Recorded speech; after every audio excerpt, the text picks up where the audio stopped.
Now we have an exponential equation here, and we're going to use log to solve this exponential equation. Now, whenever you have to deal with an exponential equation, you always have to separate the exponential expression on one side, and you also want to keep the constant on one side. That is always your first step. Now, after you've done that, you're going to take log on both sides of the equation. So, taking log on both sides of the equation will drop the n, which is the exponent.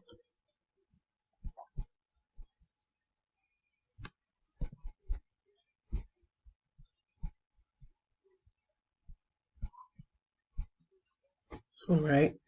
So one of the rules for logarithm is whenever you have log of, let's say, b to the x equal to, so whenever you take log of b to the x, this is going to be x log of 4b. All right, so this is one basic rule of logarithm. All right, so before we can solve for n, we have to take log on both sides. So when we do this, you have n log of 3,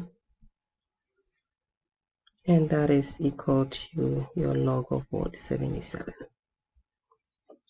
Now to isolate n, you have to divide both sides of your equation by log of 3.